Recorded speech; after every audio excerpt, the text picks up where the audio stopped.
I think blue looks cool. There's also green, red, blue, or red.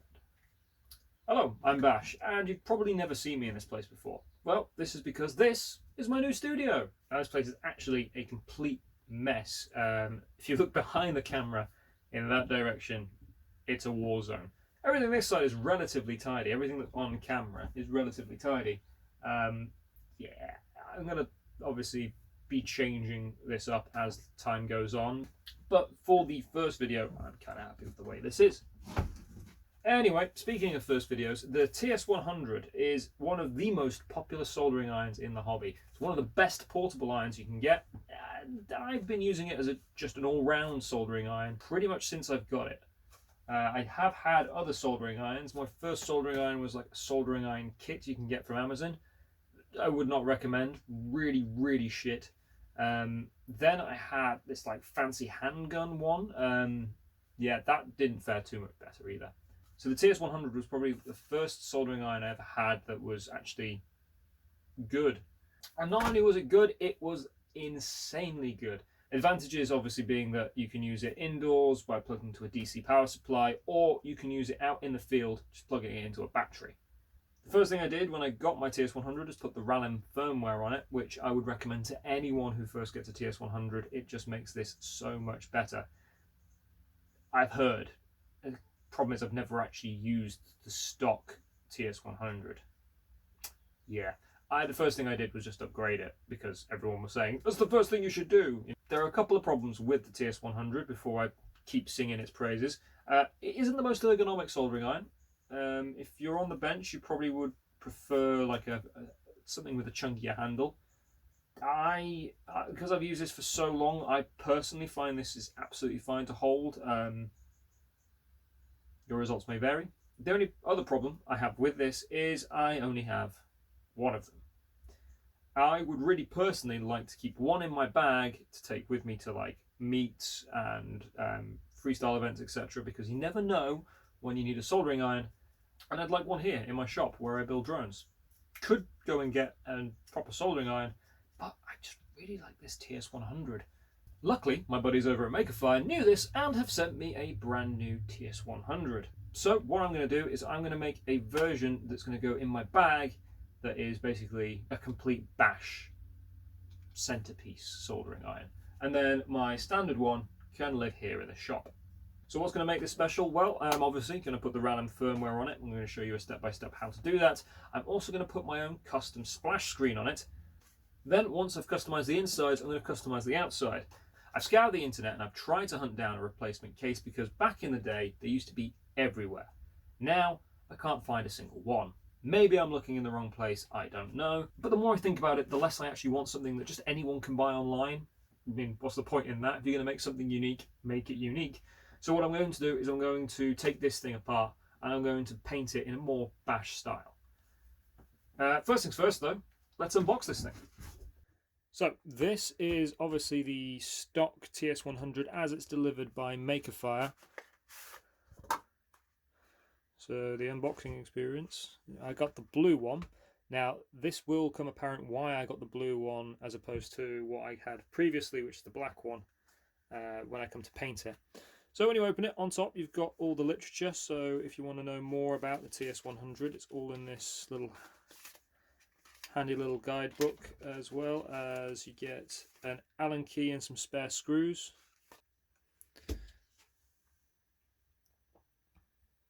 I do actually really like this blue. Don't know if that's showing up well on camera, but it's a really iridescent finish. I like that.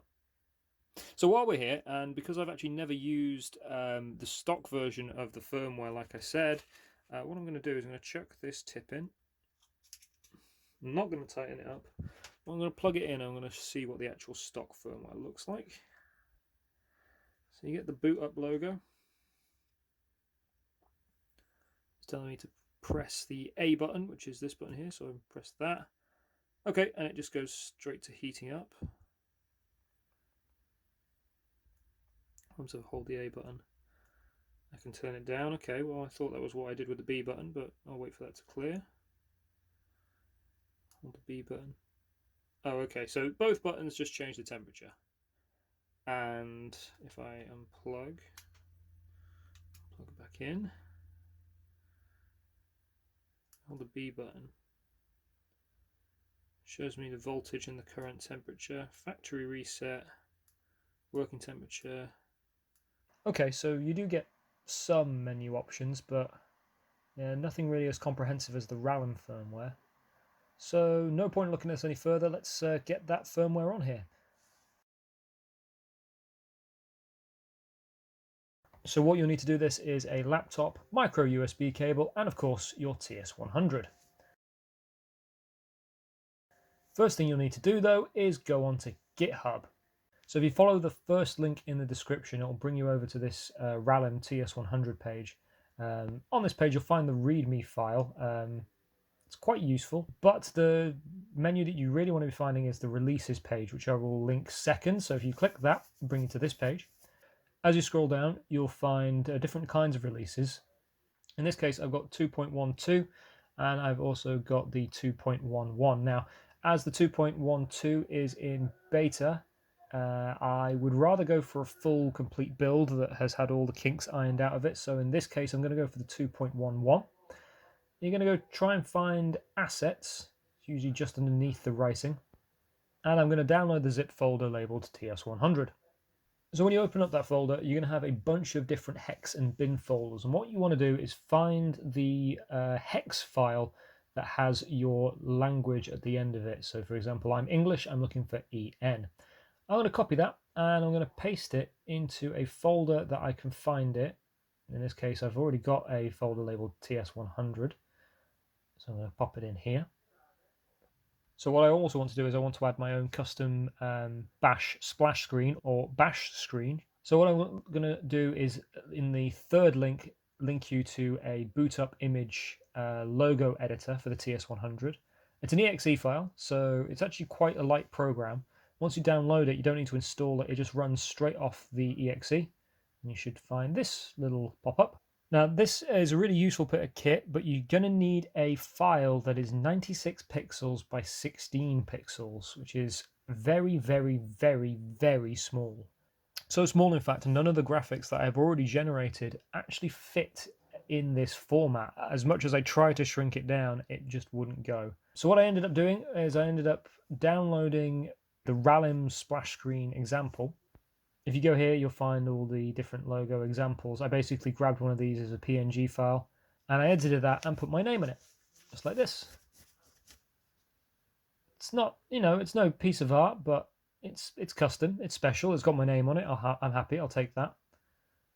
Once you have your picture created, you're going to load it into this little piece of software. In this case, I want it inverted, but you can have it negative or positive. I think that's the right term.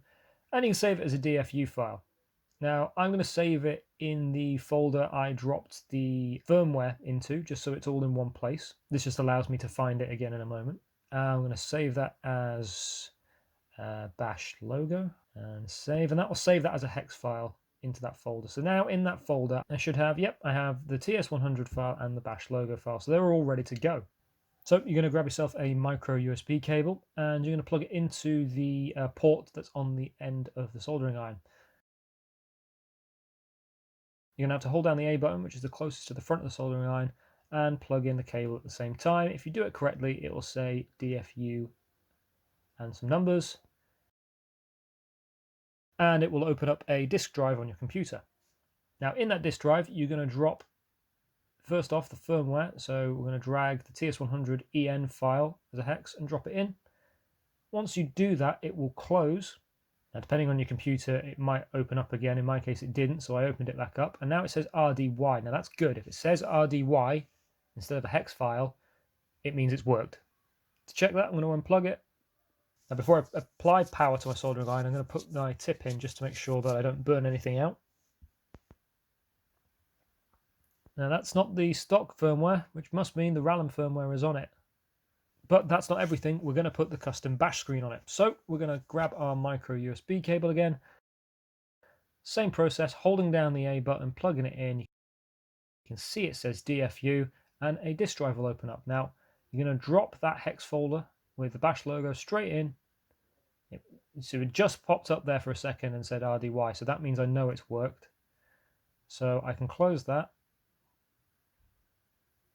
And same process as before, unplug, supply power, and if it worked, this should show me my logo. Well, hey, okay, we're in business. Okay, so that's the software done. Let's move on to the hardware. So I've got a different angle here just because it's a little easier for you guys to see what I'm doing when I take this thing apart. I don't exactly know how to do this, but that's kind of par for the course for everything I do. I'm just going to wing it and see. So first things first, what I'm going to do is I'm going to remove the tip, and I'm going to just start by removing all the screws on the outer case.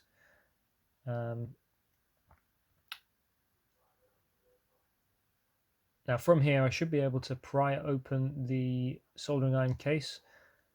I've realised at this point that there is a bit of sticky back plastic there, which goes, you know, it's a new iron, they want to protect the chrome, but easily done and easily removed. And now we're into the thing. At this point I can actually see how the mechanism works and how those copper prongs indicate onto the soldering iron tip itself. It's actually a very clever system. Now at this point I'm surprised to see that there is actually a Phillips head in there and not a Torx, because I was expecting Torx, but it is a newer version of the soldering iron, so I imagine they've just changed this because they understand that people are probably going to be modifying them. Makes my life easier, so I'm okay with that. The soldering iron itself is actually extremely easy to strip down, and you can see I've done it in record time. Now there are elements of this that I don't want to paint. For example, I'd rather not paint the chrome bits, so if I can get them off, which I think I can, I will try and separate them from the case. The screen obviously needs masking, which is something I can do. I can remove that retention screw as well. Now I used to race RC cars, so what I have here is Tamiya masking tape. If you're ever painting an RC car, this stuff is invaluable. And because it is really high quality and really quite small, I think this is going to be perfect for masking up the areas I need to. I actually believe this masking tape is also suited for pinstriping, but I've used it for many other model making projects. It's the first time I've ever used it for anything drone related. I want to save these little chrome emblems, and they're easy enough to pry out, just getting a sharp implement under there. Now at this point I tried to see if I can poke out that metal cylinder. I'm unable to, and I also attempted to try and poke out the screen itself, which you probably could do, but I'm just not willing to really apply that much pressure on it, just in fear of breaking the glass. And as I said before, it's incredibly hard to get hold of a replacement TS100 case.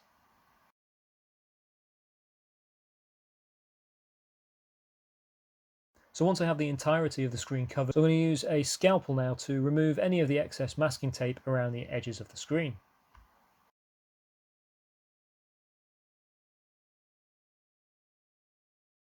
So it's not the best masking job I've ever done, but it's definitely covering the screen.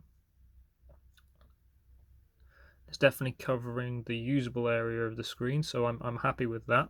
So now we've successfully taken the TS100 apart, time to paint. Now, the paint I'm going to be using is a paint that I am familiar with from being an angsty teenager.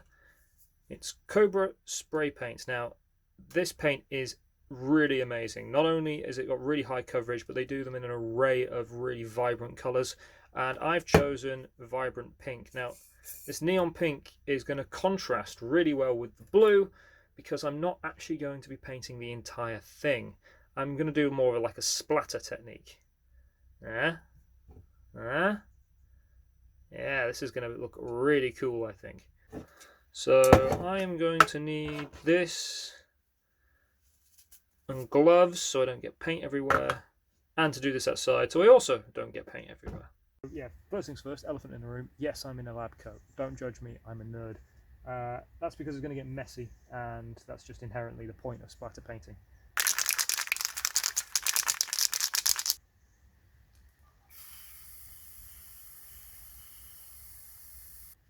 A load on my brush, and then I'm going to flick it.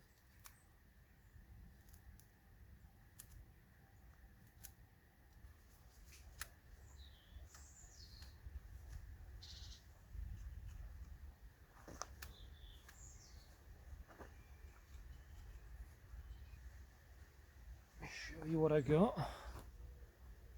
Ah, that's really cool. It's just as I suspected. So what I'm going to do, I'm going to put these inside just so there's no dust and shit that can get on them. And we will come back to them once they're dry. So here we are, we're back at the bench, and we've got our splattered parts. I think they've turned out really good.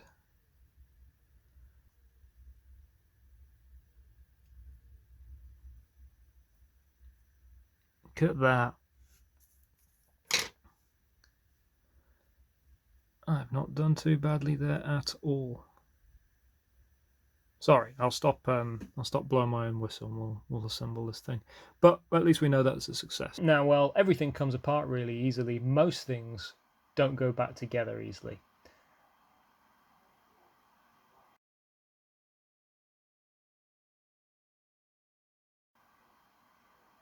Now, I had a little bit of a crisis here trying to figure out which prong goes where, because I couldn't for the life of me remember. Luckily, after some trial and error, I did figure out that it was actually the way around it's supposed to be.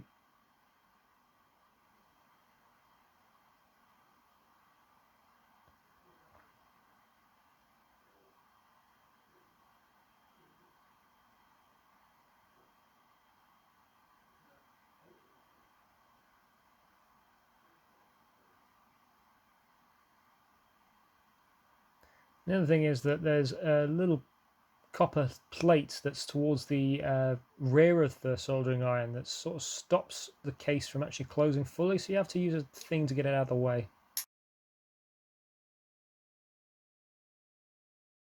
But once you do, it will click, and we're in. We're in like sin. Okay, cool. So what we should do is the other bits. So if I remember, and this time I do actually remember, the longer one goes in the back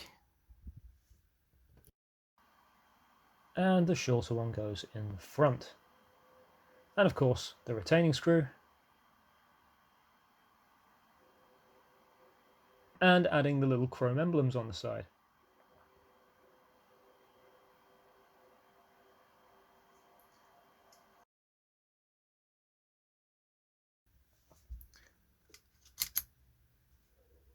And there we have it. I got the power lead for it. Let's just check I didn't completely ruin the thing. Wow. I am a fan. I am a big fan.